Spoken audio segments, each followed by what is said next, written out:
all. Thanks so much for watching Making Healthcare Work for You, Different Perspectives and Empowering Solutions. I'm Stephanie Fields, joined by my co-host, Dr. Apoorv Gupta, and today we are welcoming Lonnie Hirsch, who is a co-founder of the Healthcare Reinvention Collaborative and also founder and CEO of Forefront Healthcare Consulting. Thanks so much for being here.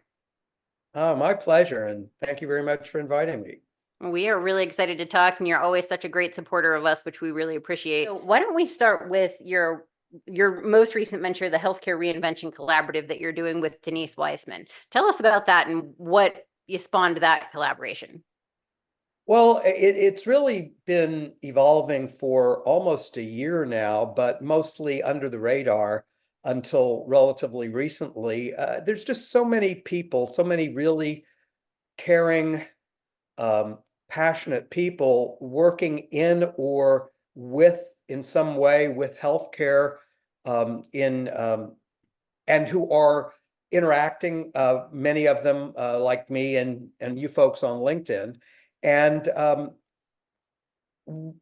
there was a kind of a common understanding for many of us that complaining wasn't really going to be productive.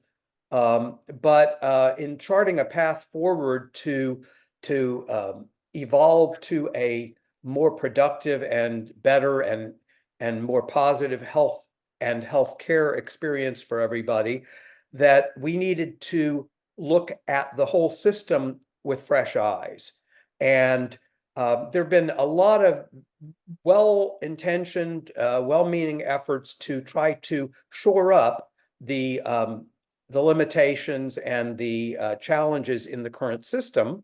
That makes sense. We rely on what we have now, but there's also a common acknowledgement by many that ultimately we're trying to prop up a model that doesn't have a great future. And when you see the evolution of all systems, they begin, they grow, they peak, and then over time they start to decline. And ultimately, as they decline, something comes up and emerges to replace whatever was there before.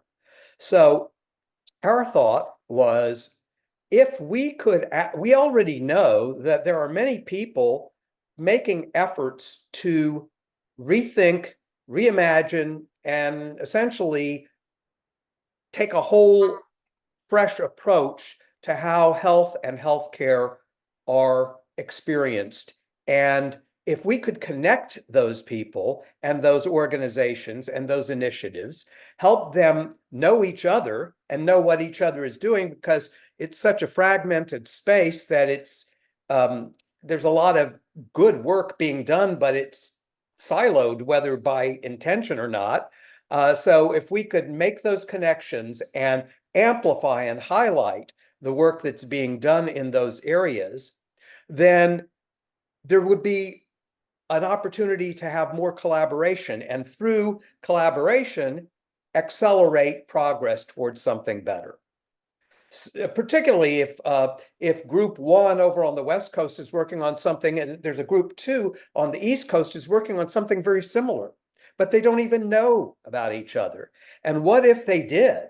And what if they could join forces and achieve something greater faster because of that? So that's really what the idea is behind Healthcare Reinvention Collaborative.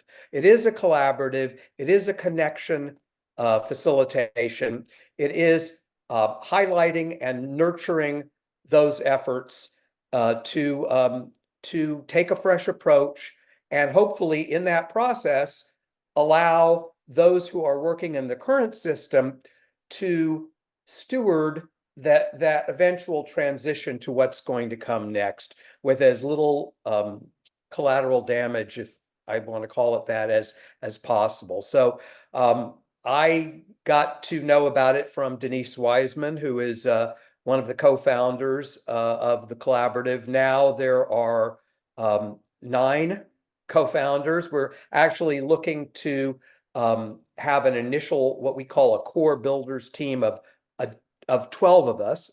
and we're going to be there soon. And we've been hosting monthly events on LinkedIn where we've had really, really exciting, good participation by many other people who have the same focus, who have the same sensibility, have the same commitment, and we know it's going to be a journey, and we're already on that path, so we're really excited about it. Excellent, Lonnie. That sounds really ambitious and a tremendous way to think about how to make healthcare work. So, which is, as you can tell, that's our passion, yeah, right? Making it work. And Right. maybe that's the question I'll go with is then, do you envision that ultimately the way in which healthcare is going to go away, as you were saying, and there's going to be a different form of healthcare? Or do you see this happening in bits and pieces as some of these collaborations you're talking about start to happen? And that in different places you'll start to see healthcare looking a little bit different. What's your vision for this ultimately?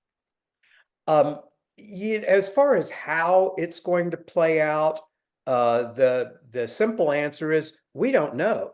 We haven't seen it start to happen yet, except in fits and starts and different efforts that are being done, in somewhat in isolation, even if it's a group.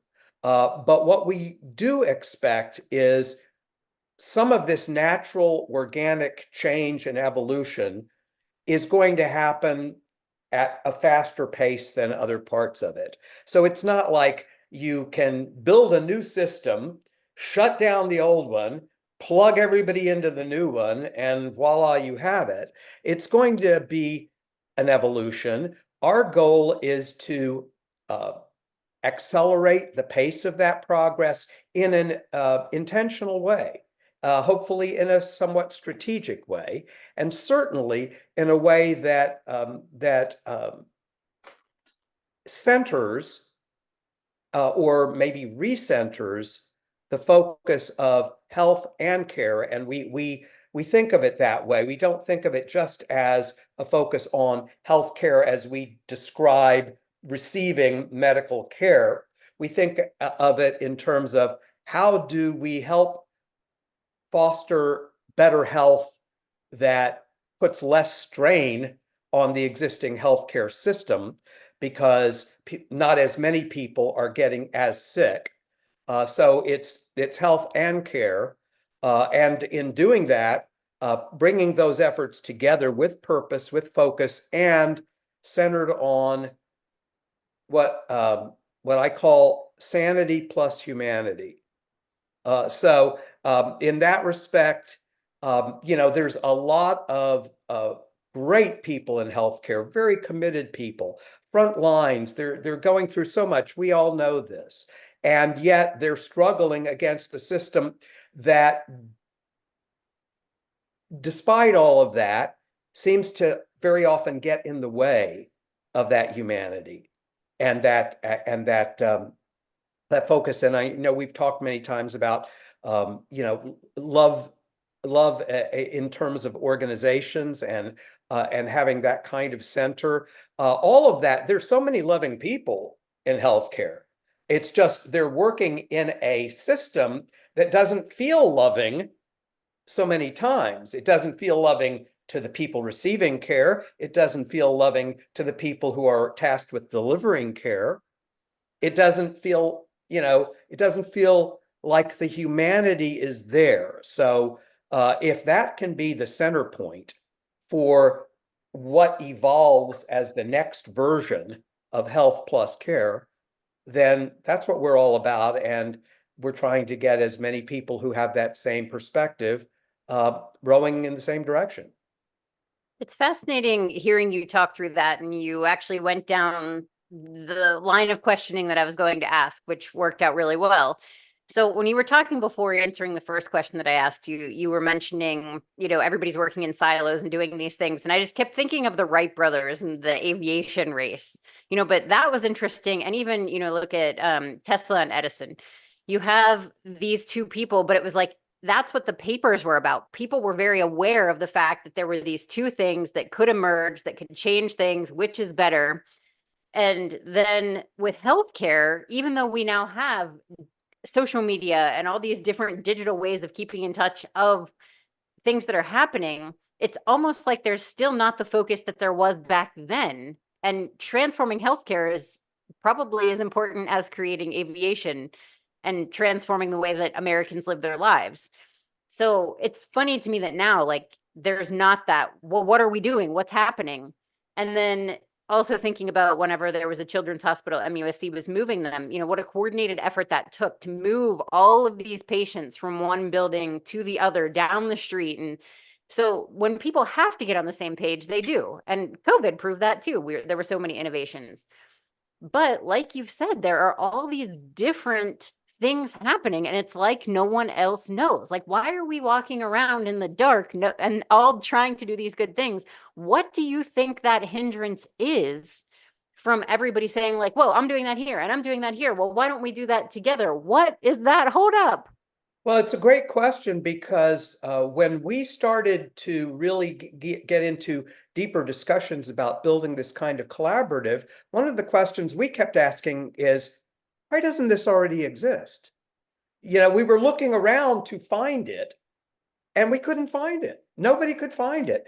So we came to the conclusion that, well, everybody's busy with what they're working on and they're focused on what they're working on, and everybody has their hands full and plates spinning and balls in the air, and there's enough effort that has to go into that even if there's some collaboration that's intentional, even that is segmented. It's this one particular project or this one particular initiative that people or organizations might focus on collaborating about. But the idea of a network of networks and weaving a network to connect all of these disparate but really powerful efforts into something that is connected. That's the word I keep coming back to foster a collaborative environment. We know collaboration accelerates progress. What has been missing is some kind of weaving enterprise to connect the dots. And that's really what we feel is at the heart of that change, because otherwise the change is going to happen anyway. The evolution or devolution is going to occur anyway. So can't we maybe make that transition more intentional and less bumpy? And we believe that is very doable, and we're focused on it. I mean, I come out of a consulting background, and I've worked with healthcare organizations for over 30 years, and I've seen and dealt with and worked with so many different challenges and problems that are in this space. But I never thought before a year ago about why it's so fragmented. And ultimately, even if we spend a lot of time drilling down on that and understanding why it's fragmented, that's not gaining where we need to go. What we need to do is acknowledge it's fragmented and connect the right fragments together to create a 1 + 1 = 10 kind of synergy. I'm appreciating what you're putting together. And as you know, Stephanie and I have been, with your support, have been working, and many others have been trying to work on developing our own consortium around Right. a loving organization, in order to, kind of bring some of the similar principles into healthcare as you're talking about. And one of the things we're grappling with that I think you also laid out just now in your answer is that what prevents people from collaborating is oftentimes the business models that we're already all beholden to. One is just the function of time that you said. We're just all too busy. We're all getting pulled in different directions. But then I think that we're all already part of the system. We're operating in the system to some extent. And then we become beholden to these business models that potentially we have trouble navigating around, whether it's ownership issues or how we get paid issues. So I would love your guidance as we're putting together this consortium and your further thoughts on how does the collaborative help to help your members to navigate around those business model concerns? It's a great question, Apoorv, and I guess the thing that I would come to first is that collaboration requires trust. Almost any progress in terms of relationships is based on trust or is blocked by lack of trust. So it's not really just about making connections or making introductions. It's about how do you understand who these other people are? And how do they understand more about who you are? Not just what you're working on, but who you are as a human being, as an individual. And what is it about what you bring to what you're working on that could form the basis of trust? Can you be that real? Can you be that honest? Can you be that open with each other about those barriers or about those challenges with the goal of developing enough trust and enough common purpose that an environment of collaboration can emerge? Otherwise, you can move a lot of, efforts, move a lot of paper around, and it looks like on the outside that there's a collaboration effort, but it's not yielding.